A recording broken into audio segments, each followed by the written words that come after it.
Aulia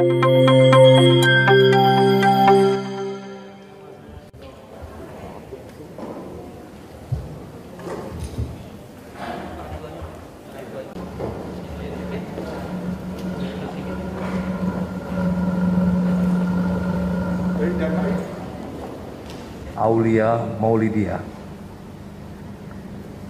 Yang terhormat dan yang kami hormati pula Dr.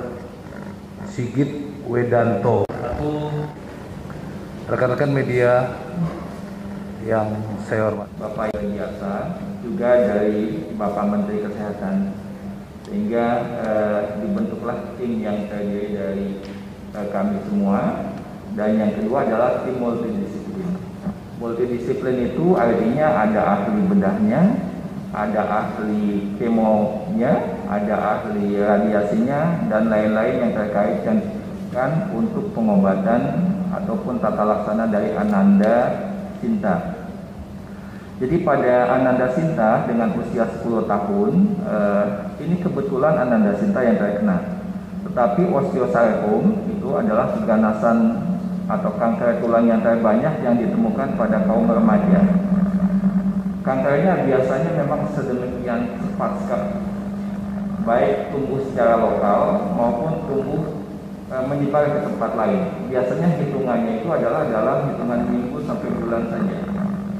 Sehingga kalau menjumpai seseorang seperti Ananda ini yang sudah kurang lebih 1 tahun, kita mesti mewaspadai adanya penyebaran ke tempat lain. Yang kedua, tumbuhnya sedemikian cepat seperti yang dialami. Jadi kanker osteosarkom ini selain tumbuhnya cepat, bisa merusak sampai kepada perdarahan pada lokalnya, atau seperti menghasilkan kerusakan yang nyata, bisa bentuknya seperti kembang kol misalnya. Tapi singkat cerita, pada Ananda ini tumbuhnya sedemikian besar. Yang kedua, dampaknya adalah menyebabkan anemia yang sedemikian berat.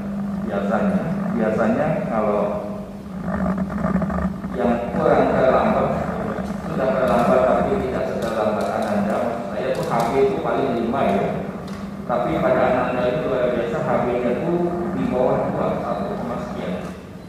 Sehingga upaya yang dilakukan oleh tim rumah sakit dari Polri ini adalah memperbaiki keadaan umum, yaitu melakukan transfusi dan perbaikan keadaan lainnya.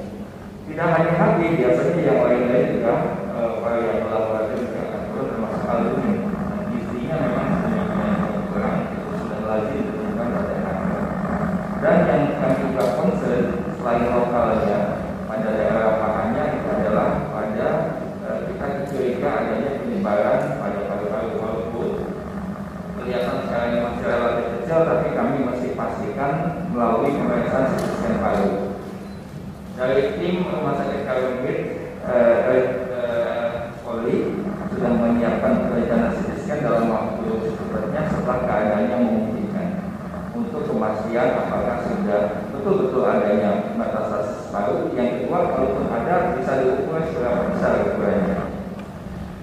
Kanker osteosarkoma seperti yang dialami oleh Ananda, ya, dengan keadaan yang menyebabkan lemah, hanya berbaring, tanpa kesakitan sekali, tanpa seperti anak yang sedang sakit maksud saya. Itu adalah suatu keadaan, kalau di dalam bidang ilmu kanker, itu keadaan yang semi emergency, jadi semi darurat. Apa yang saya maksud? Lazimnya pakem atau protokol pengobatan pada osteosarkom itu adalah kemo 3 kali, kemudian pembedahan, kemudian kemo kembali setelah bedah kurang lebih juga 3 kali. Masing-masing dari kemo ke kemo lainnya itu kurang lebih 1 bulan, kurang lebih 3 minggu sampai dengan 1 bulan. Pada kondisi seperti Putri Ananda Sinta, ini masalahnya tumornya sudah sedemikian besar sekali, sehingga sebelum sampai situ saya sampaikan ada 2 jenis pembedahan. Yang pertama itu adalah pembedahan penyelamatan tungkai, atau bahasanya adalah salvage steril, limb salvage. Yang kedua, dalam kondisi yang amat terpaksa, kita mesti amputasi 2 jenis pembedahan. Apa syaratnya untuk dilakukan penyelamatan tungkai? Itu jaringan lunaknya masih cukup banyak, ototnya masih cukup banyak yang meliputi kankernya. Yang kedua, belum ada pembuluh darah sama saraf utamanya masih bebas, masih belum diinfiltrasi bahasanya, atau masih belum masuk ke dalam kanker. Yang ketiga adalah belum ada koren atau luka atau infeksi, kurang lebih seperti itu bahasanya. Maka setelah 3 kali kemoterapi baru kita bisa melakukan pembedahan. Biasanya kita bisa selamatkan tungkai ini. Nah, sayang sebetulnya untuk Ananda ini tumornya sudah sedemikian besar, sudah sampai kepada kulit dan ada kerusakan pada tumornya itu sendiri, jaringannya sudah sedemikian masif. Maka pada kasus ini amputasi adalah sebagai pembedahan utama, pilihan pembedahan utama. Tentu pada kasus ini seperti saya sampaikan tadi, kalau protokolnya itu adalah lazimnya kemo 3 kali, kemudian bedah, kemudian kemo lagi, maka pada kasus Ananda Sinta itu biasanya kemo sebelum pembedahan itu tidak memberikan respon yang baik. Jadi apa yang saya maksud keadaan semi emergency atau semi darurat yang saya maksud tadi, nah bila keadaannya sudah memungkinkan, hari ini saya cek tadi kepada suster di ruangan Pak Kabinit, itu HB-nya sudah 6,9. Jadi saya biasanya kita operasi itu setidaknya 10, tapi pada Ananda Sinta ini 7 sudah boleh kita lakukan pembedahan. 7 HB-nya sudah boleh kita lakukan pembedahan. Ini yang saya sebut sebagai semi emergency.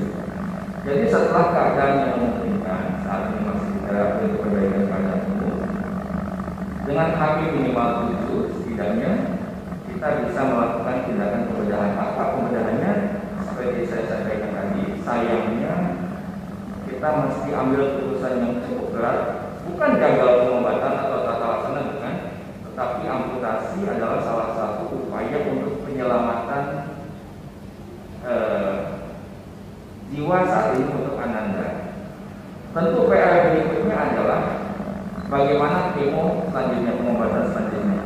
Biasanya setelah dibuang itu keadaannya akan semakin baik, nafsu makannya akan muncul, tidak merasakan kesakitan, sehingga dalam waktu 2 minggu ke depan ini kita berharap, ini harapan baik, harapannya itu akan semakin baik, nafsu makannya semakin baik, lebih lincah, lebih ceria.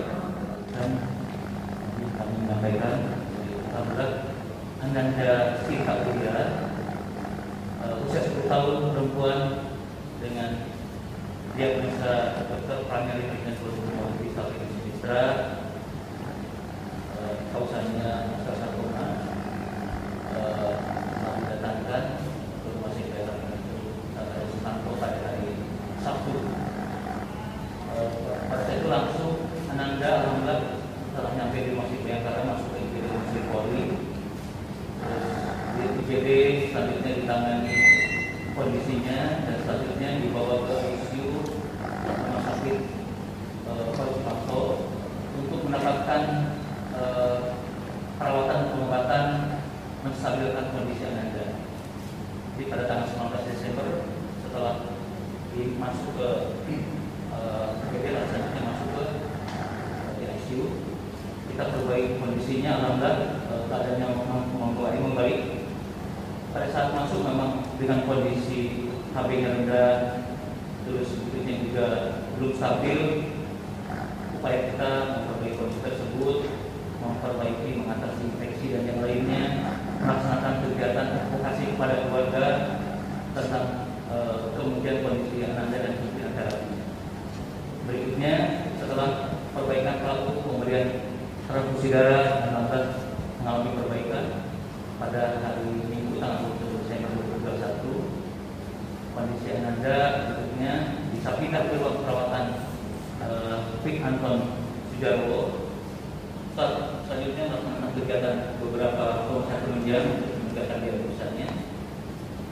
Harapan kita dengan upaya yang kita berikan ini berikutnya juga bisa dan juga setelah dikonsultan juga ke tim pakar yang disampaikan oleh Bapak Pema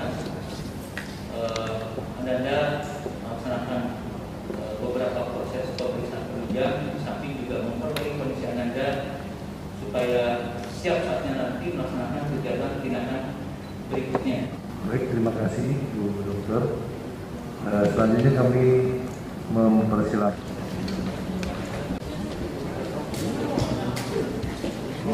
Saat ini kondisi anaknya seperti apa, Pak? Kalau kakinya yang masih memburuk, tapi keadaan fisiknya sudah membaik. Pak, dari pihak keluarga sendiri Pak, dengan kabar diamputasinya, harus diamputasinya Sinta Seperti apa, Pak? Apakah Bapak menerima? Kemungkinan akan diamputasi seperti itu. Nah, sementara waktu ini saya belum bisa konsultasi dengan suami saya. Iya. Ya, katanya besok mau ke sini gitu. Oh, gitu. Ya. Sinta sendiri sudah mengetahui Pak bahwa dirinya akan diamputasi Pak? Oh, belum. Belum ya. Pak, itu kalau boleh tahu penyakit itu dari usia berapa sih, Pak? Oh, penyakitnya itu dari mulai umur 9 tahun. 9 tahun. Ya. Berarti setahun lalu baru. Iya, ketahuan. setahun lalu ya. Baru kelihatannya semenjak kelihatannya itu setahun lalu itu, Pak ya. Tahun lalu. Sekitar tahun 2021. Itu apa yang pertama kali dikeluhkan oleh anak? Awal pertama saya itu mengalami mau naik sepeda, Oh. menyangkut pedal ke sini, nyangkut ya. Terus akhirnya ada benjolan di situ. Sekitar 7 hari badan terasa panas ya. Iya. Kemudian pukul benjolan membengkak ya. Tapi sempat dibawa ke rumah sakit pada saat itu. Sempat langsung saya bawa ke PKU Pamotan, Dokter Imam Mujiono. Saya mau ronsen itu langsung. Sudah saya ronsen, saya tanya langsung ke bawah ke Rembang ronsen lagi langsung ke bawah ke Solo. Di Solo itu baru ketahuan penyakitnya, Pak?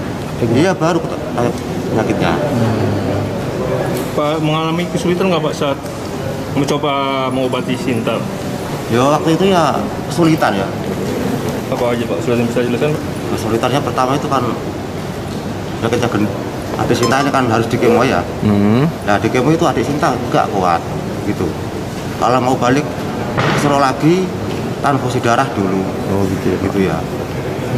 Jadi karena jarak itu ya Pak? Iya, karena jarak ya. Karena jarak ya. Jarak. Pak, akibat itu Sinta ini jadi nggak bisa bersekolah atau bagaimana? Nggak bisa jalan atau seperti apa sih, Pak? Ya, Aktivitasnya. sekolahnya nggak bisa jalan. Berarti tahun ini nggak sekolah? Iya, setahun. Artinya di rumah saja tuh, Pak? Ya di rumah saja tapi saya obatin gitu. Oh, gitu. Iya. Ini sekarang Sinta ini kondisi putus sekolah atau bagaimana, belajar lewat online itu bagaimana, Pak? Ya pada itu ya putus sekolah. Putus sekolah jadinya, Pak ya? Sudah sejak berapa lama Pak putus sekolah Pak? Iya, setahun lalu ini, hampir setahun ini ya. Oke. Kalau pas viral itu disampaikan bahwa Sinta itu sempat menyatakan bahwa dirinya menjadi polwan, Pak ya? Iya. Itu memang cita-cita dari Iya, kan tahu bagaimana kan di situ ada Pak Krisna itu Polri sering ke situ. Dan dia kan ada polisi Kak kayak gini gitu ya. Nah kita itu mau. Pak Babin itu ya? Iya, gitu. Oh, jadi Pak Lasio Sigit, saya ingin sembuh, tolong dibantu. Cita-cita yang dikirim masyarakat dan anak buah saya. Apa yang Mbak Sinta inginkan? ingin sembuh, Pak. Oke. Kalau gitu gini ya Mbak Sinta, habis ini nanti saya kirim tim dokter ke rumah Mbak Sinta. Sesali segala yang telah terjadi. Kita pasti pernah dapatkan cobaan yang